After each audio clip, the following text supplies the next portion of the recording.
Hello students, welcome to Sentences online classes. Students, we are working from home.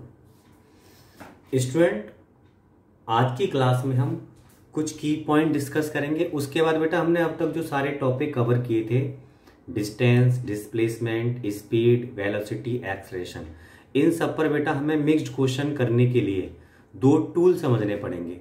उनको हम बोलेंगे differentiation and integration. तो बेटा सबसे पहले तो मैं कुछ नोट पॉइंट्स आपको बताना चाह रहा हूं, वो क्या है वो समझो। नोट फर्स्ट, बेटा जो स्पीड होती थी हम जानते थे स्पीड का फॉर्मूला क्या होता था, total distance upon time taken. तो आप देख रहे हो बेटा इस टाइप से कि जो स्पीड है वो किस पर डिपेंड कर रही है, डिस्टेंस पर। तो बेटा इसलिए क्योंकि हमें पता है डिस्टेंस या तो पॉजिटिव हो सकती थी अगर ऑब्जेक्ट मोशन में होता था, या जीरो हो सकती थी अगर ऑब्जेक्ट रेस्ट में होता था, लेकिन कभी भी डिस्टेंस नेगेटिव नहीं होती थी। बेटा सेम स्पीड के साथ होगा। हम कह सकते हैं speed may be zero, zero कब है बेटा, when object is at rest. और पॉजिटिव, पॉजिटिव कब होगी, when object is in motion but never be negative। लेकिन बेटा कभी भी वो नेगेटिव नहीं हो सकती स्पीड, नेवर बी नेगेटिव। अब बेटा हम बात करते हैं वेलोसिटी की। तो बेटा वेलोसिटी क्या होती थी हमारी, total displacement, total displacement upon time taken. बेटा हमें पता था डिस्प्लेसमेंट जीरो भी हो सकता था, पॉजिटिव भी हो सकता था एंड नेगेटिव भी हो सकता था। तो बेटा सेम वेलोसिटी के साथ होगा। तो velocity may be positive comma negative and zero. तो बेटा ये कोई सी वैल्यू रख सकती है। अब बेटा दूसरा पॉइंट ये है कि वेलोसिटी में जो चेंज आता है वो बेटा किसकी वजह से हो सकता है, चेंज इन स्पीड और change in direction of motion और बोथ। तो वही बेटा मैं पूरी बात लिख रहा हूं, velocity of a body may change due to change in its speed और in its direction of motion.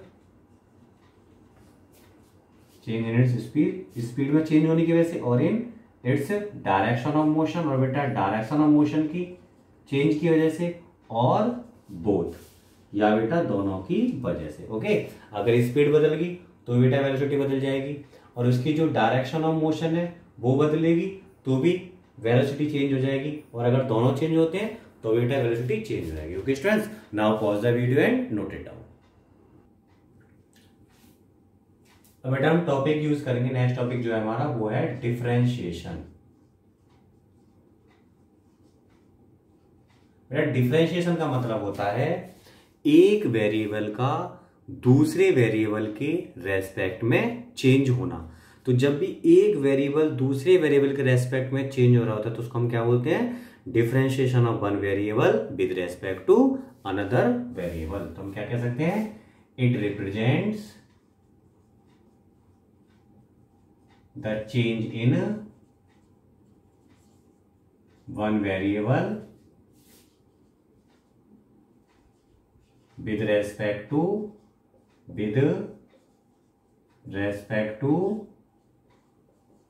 another variable। Okay students, आपको पहले मैं इसका रिप्रेजेंटेशन बता दूं कि इसको हम कैसे रिप्रेजेंट करते हैं। जैसे कहीं लिखा हुआ है d अपॉन डी एक्स, तो बेटा इसका मतलब है किसके रेस्पेक्ट में चेंज है, x के। तो बेटा इसका मतलब है change with respect to x, और इसका मतलब बेटा ये भी है, और differentiation with respect to x। अगर बेटा कहीं लिख रहा है d अपॉन डी टी, तो बेटा किसके रेस्पेक्ट में चेंज है, ये t के रेस्पेक्ट में। तो हम क्या बोलेंगे, change with respect to t, या बेटा इसको हम क्या बोल सकते हैं, differentiation with respect to t. अगर बेटा ऐसे लिखा हुआ है dy अपॉन dx, तो बेटा अब क्या हम बोलेंगे किस में चेंज हो रहा है, जो ऊपर है बेटा बाई में चेंज, यहाँ तो बताया नहीं था किस में चेंज है, बस इतना पता था एक्स के रेस्पेक्ट में।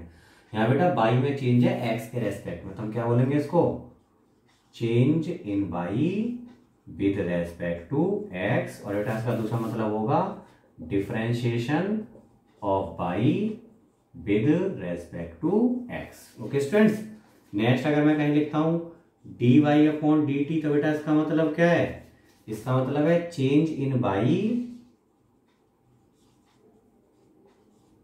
विद रेस्पेक्ट टू टी, जो ऊपर है उसका चेंज, जो नीचे है उसके रेस्पेक्ट में, differentiation of y with respect to T.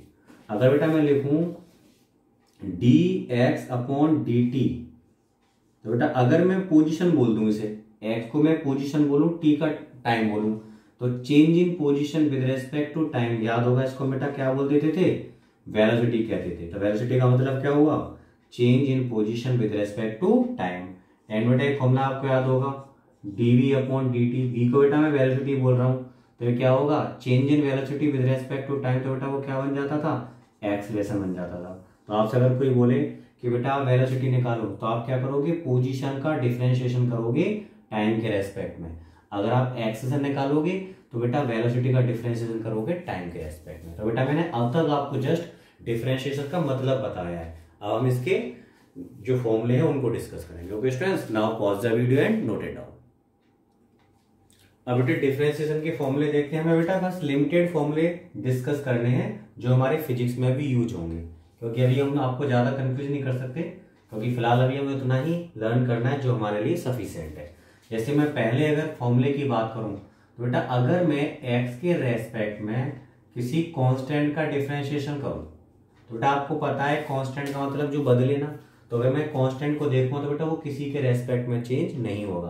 तो हमेशा याद रखना है बेटा कि कांस्टेंट का डिफरेंशिएशन जीरो रहता है, चाहे वो किसी भी वेरिएबल के रेस्पेक्ट में हम क्यों ना देख रहे हो उसके चेंज को। जैसे आपको मैं एग्जांपल दूं कि बताओ बेटा D upon d T, ten कितना होगा, टेन कांस्टेंट है कभी नहीं बदलेगा, जीरो हो गया। मैं आपसे बताओ डी अपॉन डी एक्स क्या होगा, माइनस के 5, तो बेटा क्या होगा, जीरो। चाहे आप एक्स के रेस्पेक्ट में देखो, चाहे टी के, चाहे किसी और के रेस्पेक्ट में, कांस्टेंट का डिफरेंशिएशन बेटा हमेशा क्या रहेगा, जीरो। अब बेटा सेकंड करते हैं, अगर आपको बेटा डी अपॉन डी एक्स निकालना है, एक्स के रेस्पेक्ट में डिफरेंशिएशन करना है, वो किसका कर रहे हो बेटा, एक्स की पावर एन का। देख रहे हो यहाँ भी एक्स है वेरिएबल और जिसके रेस्पेक्ट में वो भी एक्स है, बट एक्स की पावर बेटा एन है। जब बेटा पावर का हम डिफरेंशिएशन करते हैं तो उसका रूल होता है जो पावर है उसको तो आगे लिखो, एन को मैंने आगे लिख दिया, और ऊपर बेटा एक पावर कम कर दोगे तो ऊपर पावर क्या हो जाएगी हमारी, एन माइनस वन। अब बेटा मैं आपको उसको एग्जाम्पल से बताता हूँ। जैसे कहीं लिखा हुआ है D upon D x, x की पावर 6 है, करो बेटा इसका डिफरेंशिएशन, तो बेटा 6 को तो आगे लिया, वो 6 आया आगे, ऊपर एक पावर कम कर दो, 6 में से बेटा एक कम होगा तो 5 ही तो बचेगा, तो क्या आएगा 6x की पावर 5। ओके, अब मैं नेक्स्ट एग्जांपल बता रहा हूँ आपको। अगर कहीं है D upon D x, x की पावर बेटा -3 है, तो आप -3 को आगे लाओगे, ऊपर एक और कम करोगे तो बेटा -3 से एक और कम होने पर क्या बचेगा, -4। नेक्स्ट एग्जांपल बेटा डी अपॉन डी एक्स, अगर बेटा आप x की पावर सपोज करो मैं कर रहा हूँ 2 का कर रहा हूँ, तो बेटा पावर 2 आगे आ जाएगी, ठीक है, और x की एक पावर कम हो जाएगी, तो 2 में से बन गया तो क्या बचा, 1 बचा। नेक्स्ट बेटा मैं एग्जांपल बता रहा हूँ, लेकिन आप उसको एज ए फॉर्मूले याद रखोगे, फॉर्मूले की तरह। जैसे एग्जांपल है हमारा डी अपॉन डी एक्स, बेटा मैं x का कर रहा हूँ डिफरेंशिएशन, तो x की पावर इसको मैं 1 बोल सकता हूँ ना, तो आगे आएगी बेटा पावर 1, ऊपर एक पावर कम हो जाएगी, तो कितनी हुई, 0। तो बेटा किसी भी वेरिएबल की पावर 0 तो उसकी वैल्यू क्या होती है, 1, तो मैं क्या मिला 1। तो बेटा आप इसे फॉर्मूले की तरह याद रखना कि अगर मैं x के रेस्पेक्ट में x का डिफरेंशिएशन करूंगा तो बेटा वो क्या आएगा 1, t के रेस्पेक्ट में t का डिफरेंशिएशन 1, तो जिसके रेस्पेक्ट में उसी का डिफरेंशिएशन हो तो बेटा वैल्यू आती है 1। एक बेटा आपको मैं बहुत स्पेशल फॉर्मूला बताना चाह रहा हूं। जैसे सपोज करो आप d अपॉन dy कर रहे हो, किसका, x की पावर n का, ठीक है। अब आप देख रहे हो यहाँ तो वेरिएबल x है बेटा, नीचे कौन है, y। अब की बार x नहीं है, यहाँ पे क्या था, वो x था, लेकिन अब की बार कौन आ रहा है, y आ रहा है। तो बेटा ऐसे क्वेश्चंस में हम कैसे सॉल्व करते हैं, तो बेटा x की पावर n है, तो पहले तो अपना वही फॉर्मूला लगाओ, पावर को आगे ऊपर एक पावर कम कर दो, ठीक है। अब यहाँ पे आपको पता है, यहाँ होता तो हम डायरेक्ट नहीं छोड़ते थे, बट आपको पता है बेटा वेरिएबल यहाँ x नहीं है बल्कि y है, तो बेटा लास्ट में ये लिखना पड़ता है dx अपॉन dy।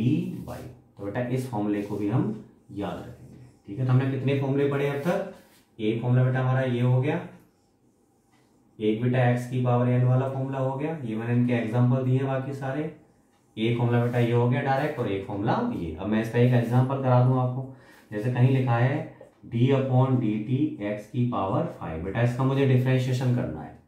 तो बेटा 5 तो आगे आया, पावर वाला फॉर्मूला है, ऊपर एक पावर कम हो जाएगी तो कितनी बचेगी? 4। उसके बाद बेटा मुझे दिख रहा है x के रेस्पेक्ट में नहीं, अगर x के रेस्पेक्ट में होता बेटा यही मेरा आंसर होता, बट ये किसके रेस्पेक्ट में? t के। तो मुझे ये लिखना पड़ेगा finally dx upon dt। Okay students, एक बार देख लो लास्ट। कहीं लिख रहा है d अपॉन dy x की पावर -3। अब बेटा पहले तो आपको दिख रहा है x है यहाँ वेरिएबल, नीचे y है, तो पहले तो x की पावर n का फॉर्मूला लगाओ तो पावर आगे आती है -3, x की पावर 1 कम करेंगे तो कितना हो गया बेटा? -4। लेकिन यहाँ x है और y के रेस्पेक्ट में कर रहे हैं, तो क्या लिखना पड़ेगा मुझे? dx upon dy। Okay students, now pause the video and note it down. अब बेटा इसका एक क्वेश्चन करते हैं। जैसे आपको x दे रखा है, सपोज करो 3t² प्लस 4t प्लस 5। मैं बेटा इसको पोजीशन की तरह यूज कर रहा हूं, तो मैं इसको मान रहा हूं मीटर। तो आपसे पूछा है वेलोसिटी बताओ, फाइंड वेलोसिटी। वो भी मैंने माना कि टाइम हमसे पूछा है t = 1 सेकेंड। तो बेटा ऐसे क्वेश्चन को आप कैसे सॉल्व करोगे? तो बेटा यहाँ x है, तो आप जानते हैं जो वेलोसिटी होती थी, वेलोसिटी क्या होता था? Change in position with respect to time, dx upon dt। ठीक है बेटा, तो मुझे एक्चुअल में टाइम के रेस्पेक्ट में डिफरेंशिएशन करना है। किसका? x का। x की वैल्यू मेरे पास बैठी हुई है 3t² प्लस 4t प्लस 5। अब बेटा आप डिफरेंशिएशन करो। तो बेटा जैसे मल्टीपल नहीं करते हम हर एक में, सेम ये हमारा डिफरेंशिएशन का सिंबल है। तो आप t के रेस्पेक्ट में इसका डिफरेंशिएशन करोगे, इसका डिफरेंशिएशन करोगे और 5 का करोगे। तो बेटा अब तो मैं डिटेल में लिख रहा हूँ, आगे से हम डायरेक्ट चलेंगे। तो पहले आप d अपॉन dt किसका करोगे? 3t² का। उसके बाद बेटा d अपॉन dt करोगे आप 4t का, फिर आप d अपॉन dt करोगे बेटा 5 का। ओके, तो बेटा देखो सबसे पहले तो यहाँ 3 तो हमारा कांस्टेंट है, इसको तो अगर रहने दो। अगर अकेला कांस्टेंट हो 0, लेकिन उसके साथ वेरिएबल होता है तो कांस्टेंट बेटा अलग कर देते हैं। अब t की पावर 2 है, तो बेटा कौन सा पावर वाला फॉर्मूला हो गया ना, तो मैंने आपको बताया था पावर को आगे लगाते हैं। तो 2 तो आ गया आगे, ऊपर एक पावर कम करेंगे तो बेटा 2 में से 1 कम हुआ तो क्या बचा? 1 प्लस। अब इसको देखो 4 तो बेटा कांस्टेंट है, मैंने आपको बताया था t का t के रेस्पेक्ट में 1, x का x के रेस्पेक्ट में 1 आ रहा है याद। और बेटा अकेले कांस्टेंट का क्या होता है? 0। तो मुझे ये क्या मिला? 3 2 जा 60 प्लस 4। तो बेटा ये वेलोसिटी निकल कर आई। और बेटा इसकी यूनिट क्या होगी? मीटर पर सेकंड। आपसे क्या पूछा था कि भाई हमें वेलोसिटी निकालनी है t = 1 सेकंड पर। तो एट t = 1 सेकंड, तो बेटा इसका वेलोसिटी क्या निकल कर आएगी? v यहाँ रख दो 6 इंटू टी की जगह बेटा 1 रखो प्लस 4, तो कितना आया? 10 मीटर पर सेकेंड आंसर। तो बेटा इस तरह से हम, अगर हमें पोजीशन पता हो तो बेटा हम वेलोसिटी को फाइंड आउट कर सकते हैं। बेटा ये कौन सी वेलोसिटी होती है याद करो? ये इंस्टेंटेनियस वेलोसिटी होती है, जिसमें इंटरवल बहुत छोटा होता था, डेल्टा होता था। बड़े इंटरवल में हम क्या यूज करते थे? एवरेज। बट यहाँ छोटा इंटरवल है, क्या यूज करते हैं? इंस्टेंटेनियस, जो डायरेक्ट किस पर बेस्ड होता है? डिफरेंशिएशन पर। Okay students, now pause the video and note it down.